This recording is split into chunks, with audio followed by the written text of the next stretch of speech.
There is a silence that speaks louder than any voice. A silence that reveals wisdom, preserves peace, and guards the soul from ruin. Even a fool, when he keeps silent, is considered wise. When he closes his lips, he is deemed intelligent. Beyond words lies a sacred law, unseen, unbroken. The law that every thought and every utterance plants a seed in the soil of consequence. In a world consumed by defense, argument, and noise, the wise learn the discipline of stillness. To remain silent is not to withdraw. It is to align with divine order. Today, we uncover the hidden power of restraint, the timeless truth known as the wisdom of silence. The secret power of silence. 4 life patterns that prove Proverbs 17 verse 28, the ultimate authority. Have you ever found yourself in an argument, a critical discussion, or even a simple conversation, and felt that irresistible urge to speak, to correct, to defend, to justify, to reveal that one crucial piece of information that would finally make them understand? Maybe you shared a personal triumph with a colleague, only to see their smile falter and your victory feel diminished. Perhaps you tried to explain a deep, complex emotional truth to a loved one, only to have your words twisted into a new conflict. This feeling, this erosion of your inner peace through well-intentioned but ill-timed speech, is one of the most painful and common experiences of the conscious soul. It's the feeling of having your most sacred truths, your most hard-won wisdom, scattered like dust on a road that others simply weren't ready to walk. You feel misunderstood, isolated, and ultimately, you regret breaking the silence. This constant, exhausting pattern of over-explaining and defending your perspective is not a moral failing. It is a spiritual oversight. It's a profound disconnect from an ancient truth that can revolutionize your relationships and your power in the world. What if the very act of speaking, even when right, was the primary obstacle to your wisdom being recognized and your life being peaceful? Be the foundational illumination. The foundational scripture that arrests this exhausting cycle of over-explanation and redefines the very nature of wisdom is found in Proverbs 17:28. Even a fool who keeps silent is considered wise. When he closes his lips, he is deemed intelligent. Now, this verse is not a simple maxim about manners. It's a profound hermeneutical key to unlocking spiritual authority. On the surface, it appears to be a practical social observation. Silence can mask ignorance. But within the theological context of the wisdom literature, it operates on a much deeper, almost esoteric level. The true power of this verse lies in its implication that wisdom is an intrinsic quality, not a performance. If silence can confer wisdom even on a fool, it means that the absence of noise is the primary condition for perceived intelligence. The fool in this context is not merely unintelligent. He is someone whose actions are divorced from the divine order. His silence, therefore, is a temporary alignment with order, a surrender to the non-action that allows the universal law to operate. This scripture establishes a profound truth about the law of reaping and sowing, the ultimate moral causality in the universe. It teaches us that your defense, your justification, and your efforts to correct the record are often extraneous interferences in the natural process of consequence. When you rush to speak, you essentially plant a seed of defense that often yields the fruit of further conflict. The wisdom of silence, therefore, becomes an act of profound spiritual trust. You trust that the truth of your character, your actions, and your intentions will be revealed not by the strength of your voice, but by the undeniable fruit of your life.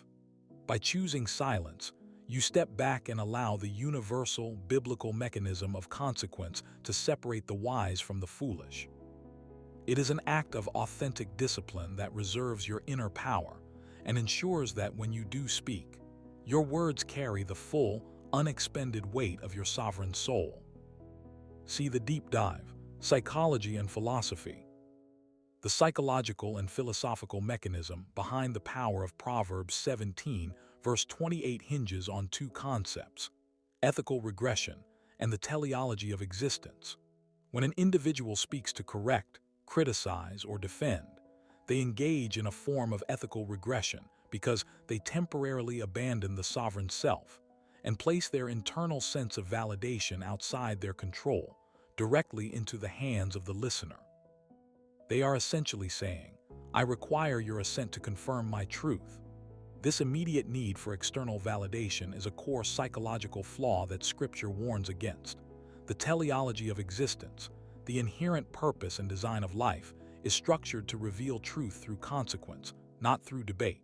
The universe, under the governance of divine law, is a self-regulating system. When you plant a seed of dishonesty, the teleological imperative is to yield a harvest of mistrust. To intervene in this process by over-explaining or aggressively defending yourself is to attempt to block the natural, corrective feedback loop of the universe. Philosopher Alan Watts spoke of the futility of chasing a butterfly. The moment you try to pin it down, you destroy its essence. Similarly, when you try to nail down your reputation through torrents of explanation, you often extinguish the quiet dignity that silence naturally confers. Silence, on the other hand, creates a powerful cognitive dissonance in the observer. When you refuse to argue, the other party is forced to confront their own assumptions and prejudices. This is the spiritual backlash on the accuser. The pressure of your silence, your refusal to play their game, forces them into a state of self-reflection, where the law of reaping and sowing begins to operate directly on their judgment and character. Your quiet reserve becomes a mirror. Furthermore, the conscious distance created by silence is an active form of boundary setting. It is not passive withdrawal. It is an intellectual deep dive into the observation of human nature. By remaining silent, you create the necessary emotional space to observe the moral causality at work in others. You watch as a liar begins to trip over their own narrative, or a critic exposes their own envy. This is the ultimate self-help mechanism. You learn more about the world by simply withholding your participation in the lower vibrational drama. The silence of the intelligent person is therefore a powerful statement of self-possession and a profound act of trust in the overarching, self-executing justice mechanism of the cosmos. This discipline is the prerequisite for the unified soul, ensuring that your external actions, speaking, are always aligned with your internal wisdom. D1. The pattern of emotional overdraft, silence as spiritual reserve. The unified soul recognizes that words are currency, and in the marketplace of life, most people are living in emotional overdraft. They spend their spiritual energy on fleeting, low-value transactions, gossip, complaints, justifications, and defensive retorts. When the conscious believer engages in this constant chatter, they lower the value of their own emotional currency. This is the first life pattern that proves the authority of Proverbs 17, verse 28. The moment you are emotionally provoked, accused, misunderstood, or dismissed, the impulse to speak is the ego demanding immediate, external payment for its wounded pride. But true authentic discipline means recognizing this impulse as a massive spiritual expenditure that yields a poor return. Every time you explain yourself to a person determined to misunderstand you, you are handing over a piece of your inner authority. You are teaching them that their opinion is a necessary variable in your equation of self-worth. The profound truth revealed by silence is the activation of the law of reaping-sowing in your own life. When you sow self-control and reserve your words, you reap the harvest of inner authority and conscious distance. This spiritual reserve is what gives your later words their weight. Imagine a dam holding back an ocean of water. The silence is the structure. The words are the torrent. If the dam is constantly leaking, the water is meaningless. If it is held back and then released with strategic intent, it has the power to move mountains. The silence of the wise, therefore, is not a void. It is a charged space, a powerful reservoir of unspent energy. It forces the world to lean in and listen, or, more importantly, it allows the world to expose its own foolishness by filling the vacuum with its own noise. The conscious choice to remain silent, even when the truth is on your lips, is the single most effective way to protect your spiritual capital and ensure that your ultimate influence is not based on volume, but on the undeniable force of your established character. 2. The isolation of the seer. Silence as the guardian of clarity. The second, most painful pattern addressed by the scripture is the isolation of the seer. As you grow in wisdom and clarity, you begin to perceive the subtle mechanisms of moral causality and ethical regression that govern the lives of those around you. You see the seeds of deceit being planted, and you can already predict the ruinous harvest. This is the burden of clarity. Your inner world operates on a completely different frequency than the average person. The natural impulse of the seer is to warn, to advise, and to articulate the complex truth, believing that their clarity will immediately translate into the enlightenment of others. This is a fatal mistake. It's an act of spiritual impatience that breaches the sacred boundary of another's growth.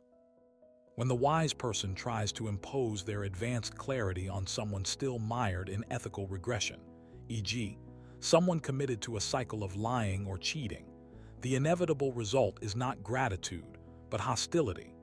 Your truth feels like a judgment, not a gift. This is because the law of reaping sowing dictates that the person must personally experience the consequence of their planting to learn the lesson. By remaining silent, the seer performs an act of profound spiritual non-interference, which aligns perfectly with the teleology of existence. You allow the universe to become the teacher, which is far more effective and authoritative than your own voice. Your silence is the guardian of your clarity. It prevents your sacred insight from being debased by the profane ears of those who are not ready to hear it. It preserves the integrity of your inner peace, transforming the pain of isolation into the power of conscious distance. It is the ultimate expression of trust in a divine order that guarantees consequences. 3. The spiritual backlash. Silence as the activator of divine justice. The third life pattern is the profound effect of silence on the one who is sowing negative seeds. This is the spiritual backlash mechanism, where the silence of the wise activates the law of reaping sowing against the aggressor. When you are slandered, betrayed, or unjustly accused, the aggressor is psychologically banking on a noisy, dramatic response. They expect you to engage in ethical regression and lower yourself to their level of shouting and defense. This expected conflict is what they use to justify their own actions and further victimize themselves. Your silence, however, is a non-action that prevents their negative energy from finding a receptive outlet. The negative energy, the lie, the slander, the betrayal, is forced to turn inward and consume its source. This is the most powerful and often overlooked application of Proverbs 17, verse 28. The scripture validates the truth that justice is a concrete, active force. It doesn't need your help. By closing your lips, you signal profound authority and self-possession. You communicate that the issue is so far beneath your dignity that it doesn't warrant a response. This unwavering discipline puts all the pressure, all the moral causality, back on the aggressor. You have effectively stepped out of the ring, leaving them to fight the force of the universal law alone. The truth of the matter will begin to seep into the collective consciousness, not because you argued, but because the absence of your defense allowed the natural, self-executing consequence of the lie to be revealed. The spiritual backlash is not your vengeance. It is the inevitable, mechanical operation of the law. What they sowed will be reaped, and your silence is the profound act of trust that allows the harvest to commence. 4. The authority of the closed lip. Silence as a magnet for respect. The final and most empowering pattern is the transformation of your influence through the authority of the closed lip. In a world saturated with opinion, noise, and the constant digital stream of self-promotion, the person who consistently and strategically withholds their words becomes a figure of intense fascination and respect. The teleology of existence dictates that true power is magnetic, not aggressively imposed. When you speak sparingly, your words become a rare commodity. This is not about playing games. It is about honoring the authentic discipline required to ensure that your internal world is not cheapened by constant exposure. The life pattern of the silent individual is marked by a clear distinction between the necessary and the superfluous. By remaining silent, the seer maintains conscious distance from the drama of others, thereby reserving the mental and spiritual energy needed for their own creative and disciplined pursuits. This outward manifestation of self-control is what ultimately commands genuine respect, proving the scripture's wisdom. The silence makes you intelligent in the eyes of the world. It signals that you are an observer of patterns, not a participant in noise. Your silence is a sign that you are not desperate for attention or validation. You are grounded in the internal reality of the unified soul. This reserve is the ultimate spiritual self-help, as it forces people to judge you on the quiet, undeniable fruit of your life and actions, rather than the fleeting drama of your arguments. The law of reaping and sowing, in this context, rewards the silence with an authority that is unearned by speech and unassailable by criticism. A conclusion and call to discipline. The profound revelation of Proverbs 17 verse 28 is this: your authority is not found in your rebuttal, but in your reserve. The spiritual life is not about winning arguments. It's about reserving your energy, your clarity, and your voice for when it truly matters. We have explored the patterns, the emotional overdraft, the isolation of the seer, the spiritual backlash, and the authority of the closed lip. And in every case, silence emerged not as a void, but as an active spiritual force. It is the ultimate expression of authentic discipline. It is the moment you step out of the arena and trust the law of reaping, sowing to become the ultimate arbiter of truth. To be a conscious believer is to be an astute observer of moral causality. Your commitment to silence is not an evasion. It is a declaration of confidence in the divine justice mechanism that underpins the cosmos. You don't need to argue with a fool to be considered wise. You simply need to close your lips and allow your established character, the undeniable fruit of your life, to speak for itself. Start today by practicing the 24-hour no defense rule. For the next 24 hours, do not defend, correct, or explain yourself to anyone who has already made up their mind. Let the silence stand. This is the path to the unified soul, a soul that is whole, self-possessed, and whose power is a quiet, unshakable certainty. Go and let your silence be your greatest authority.